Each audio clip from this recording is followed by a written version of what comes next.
ದೇಶದಲ್ಲಿ ಅತಿ ದೊಡ್ಡದಾದಂಥ ನೀರಾವರಿ ಯೋಜನೆ ಅಂದರೆ ಅದು ಕೃಷ್ಣಾ ಮೇಲ್ದಂಡೆ ಯೋಜನೆ. ಕೃಷ್ಣಾ ಮೇಲ್ದಂಡೆ ಯೋಜನೆಯ ಅಡಿಯ ಹಿನ್ನೀರಿನಲ್ಲಿ ಮುಳುಗಡೆ ಆದಂಥ ಸಾಕಷ್ಟು ನಗರಗಳು, ಹಳ್ಳಿಗಳು ಇವತ್ತಿನ ದಿವಸ ಭಾಳಷ್ಟು ಸಂಕಷ್ಟದಲ್ಲಿದ್ದಾರೆ. ಯಾಕಂತಂದರೆ ಏನು ಹಿನ್ನೀರಿನಲ್ಲಿ ಮುಳುಗಡೆ ಆದಂಥ ಹೊಲಗಳಿಗಾಗಿರ್ಬೋದು, ಊರುಗಳಿಗಾಗಿರ್ಬೋದು, ಮನೆಗಳಿಗೆ ಮತ್ತು ಕಮರ್ಷಿಯಲ್ ಮಾರ್ಕೆಟ್ಗೂ ಕೂಡ ಸಾಕಷ್ಟು ಪರಿಹಾರವನ್ನು ನೀಡಬೇಕಾದಂಥ ಏನು ಕೃಷ್ಣಾ ಮೇಲ್ದಂಡೆ ಯೋಜನೆ ಅಧಿಕಾರಿಗಳಾಗಿರ್ಬೋದು, ಜೊತೆಗೆ ಇದ್ದಂಥ ಸರ್ಕಾರಗಳು ಕೂಡ ಕಳೆದ ಸಾಕಷ್ಟು ವರ್ಷಗಳಿಂದ ಕೂಡಲು ಆಶ್ವಾಸನೆಯನ್ನು ಕೊಡ್ತಾ ಬಂದ್ವಿ. ಆದರೆ ಇಲ್ಲಿವರೆಗೆ ಸಮರ್ಪಕವಾದಂಥ ಒಂದು ಬೆಲೆ ನಿಗದಿ ಮಾಡಿ ರೈತರಿಗೆ ಒಂದು ಪರಿಹಾರ ನೀಡುವಲ್ಲಿ ಹಿಂದೇಟು ಹಾಕುವಂಥ ಕೆಲಸ ಆಗ್ತಾ ಇದೆ. ಇಲ್ಲಿವರೆಗೂ ಕೂಡ 2,000 ಲಕ್ಷ ಕೋಟಿಯಷ್ಟು ಹಣ ಕೊಡಬೇಕಾಗಿದೆ. ಆದರೆ ಇಲ್ಲಿವರೆಗೂ ಕೂಡ ಸರ್ಕಾರ ಮೀನಾಮೇಷ ಎಣಿಸುತ್ತಾ ರೈತರಿಗೆ ಒಂದು ಅನ್ಯಾಯವೆಸಗುತ್ತಾ ಬಂದಿದೆ. ಈ ನಿಟ್ಟಿನಲ್ಲಿ ಸಾಕಷ್ಟು ರೈತರು ಕೂಡ ಇವತ್ತಿನ ದಿವಸ ಏನು ಒಂದಾಗಿ ಒಂದು ಹೋರಾಟಕ್ಕಿಳಿದಿದ್ರು. ಅವತ್ತಿನ ದಿನ ಬೆಳಗಾವಿ ಅಧಿವೇಶನ ನಡೆದಾಗ DK ಶಿವಕುಮಾರ್ ಅವರು ಕೊಟ್ಟಂಥ ಮಾತೇನಂತಂದರೆ ಎಲ್ಲ ರೈತರಿಗೂ ಕೂಡ 2,000 ಲಕ್ಷ ಕೋಟಿಯಷ್ಟು ಕೊಡೋದಕ್ಕೆ ಬಹಳ ಕಷ್ಟ ಆಗುತ್ತೆ ಸರ್ಕಾರಕ್ಕೆ, ಹಂತ ಹಂತವಾಗಿ ನಿಮಗೆ ಪರಿಹಾರ ನೀಡ್ತೀವಿ ಅನ್ನುವಂಥ ಒಂದು ಆಶ್ವಾಸನೆ ನೀಡಿದ ಹಿನ್ನೆಲೆಯಲ್ಲಿ ಏನು ಬಾಗಲಕೋಟೆಯ ಜಿಲ್ಲಾಧಿಕಾರಿಗಳ ಕಚೇರಿ ಮುಂದೆ ಬೃಹತ್ತಾದಂಥ ಹೋರಾಟಕ್ಕೆ ಅಂತ್ಯ ಹಾಡಲಾಯಿತು. ಆದರೆ ಅಲ್ಲಿಂದ ಇಲ್ಲಿವರೆಗೂ ಕೂಡ ಯಾವುದೇ ಒಂದು ಪರಿಹಾರದ ಬಗ್ಗೆ ಚಕಾರ ಮಾತು ಎತ್ತುತ್ತಾ ಇಲ್ಲ. ಹೀಗಾಗಿ ರೈತರಿಗೆ ಬಹಳಷ್ಟು ಅನ್ಯಾಯ ಆಗ್ತಾ ಇದೆ. ಈ ನಿಟ್ಟಿನಲ್ಲಿ ಸರ್ಕಾರ ಏನು ಆದಷ್ಟು ಬೇಗನೆ ರೈತರ ಬಗ್ಗೆ ಕಾಳಜಿ ವಹಿಸುವುದರ ಮುಖಾಂತರ ಒಂದು ನಿರ್ಧಾರ ಮಾಡಿದರೆ ರೈತರಿಗೆ ಅನುಕೂಲ ಆಗುತ್ತೆ ಅನ್ನುವಂಥದ್ದು ರೈತರು ಒಂದು ಕಡೆ ಮಾತಾದರೆ, ಇವತ್ತಿನ ದಿನ ಕೋರ್ಟ್ಗೆ ಹೋದಂಥ ಕೇಸ್ ಕೂಡ ಏನು ಸರ್ಕಾರಕ್ಕೆ ಒಂದು ಚಾಟಿ ಬೀಸಿದಾಗ ಸರ್ಕಾರ ನಾಳೆ ದಿನ ಏನು DK ಶಿವಕುಮಾರ್ ಅವರ ನೇತೃತ್ವದಲ್ಲಿ ಮುಳುಗಡೆ ಸಂತ್ರಸ್ತರು ಮತ್ತು ಅಧಿಕಾರಿಗಳ ಸಭೆಯನ್ನು ಕರೆದಿದ್ದಾರೆ.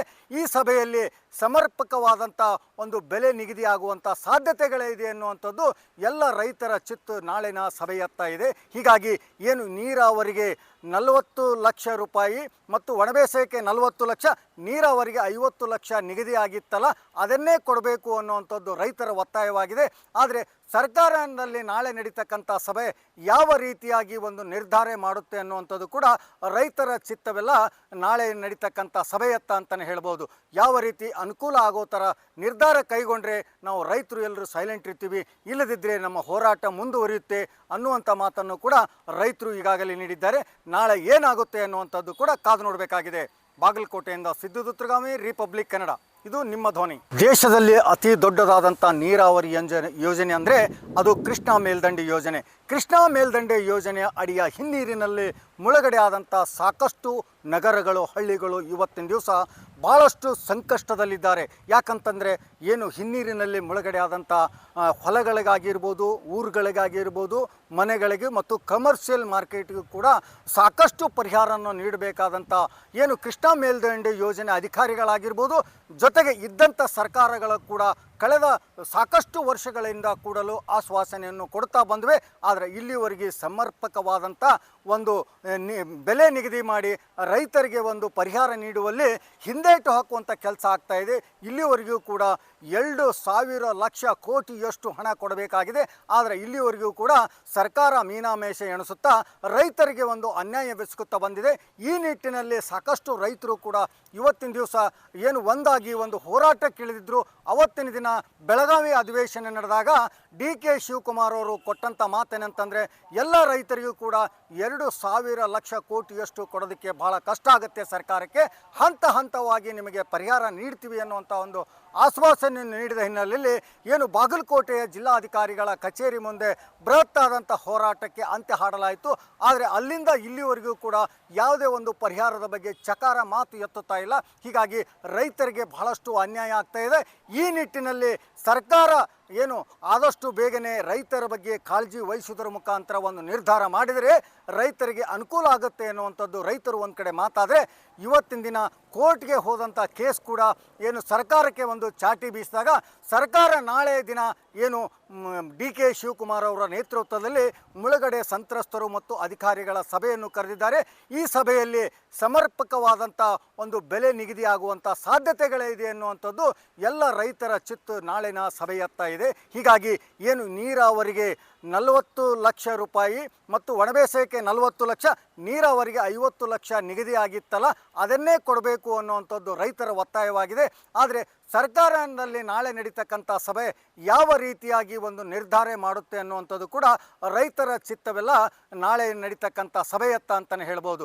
ಯಾವ ರೀತಿ ಅನುಕೂಲ ಆಗೋ ಥರ ನಿರ್ಧಾರ ಕೈಗೊಂಡ್ರೆ ನಾವು ರೈತರು ಎಲ್ಲರೂ ಸೈಲೆಂಟ್ ಇರ್ತೀವಿ, ಇಲ್ಲದಿದ್ದರೆ ನಮ್ಮ ಹೋರಾಟ ಮುಂದುವರಿಯುತ್ತೆ ಅನ್ನುವಂಥ ಮಾತನ್ನು ಕೂಡ ರೈತರು ಈಗಾಗಲೇ ನೀಡಿದ್ದಾರೆ. ನಾಳೆ ಏನಾಗುತ್ತೆ ಅನ್ನುವಂಥದ್ದು ಕೂಡ ಕಾದು ನೋಡಬೇಕಾಗಿದೆ. ಬಾಗಲಕೋಟೆಯಿಂದ ಸಿದ್ದು ದುತ್ರಗಾಮಿ, ರಿಪಬ್ಲಿಕ್ ಕನ್ನಡ.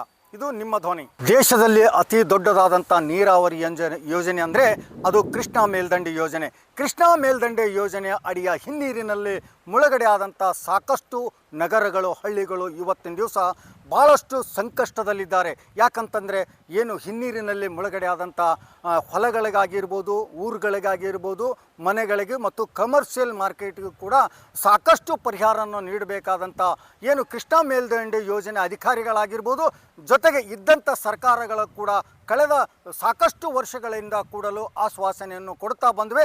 ಆದರೆ ಇಲ್ಲಿವರೆಗೆ ಸಮರ್ಪಕವಾದಂಥ ಒಂದು ಬೆಲೆ ನಿಗದಿ ಮಾಡಿ ರೈತರಿಗೆ ಒಂದು ಪರಿಹಾರ ನೀಡುವಲ್ಲಿ ಹಿಂದೇಟು ಹಾಕುವಂಥ ಕೆಲಸ ಆಗ್ತಾಯಿದೆ.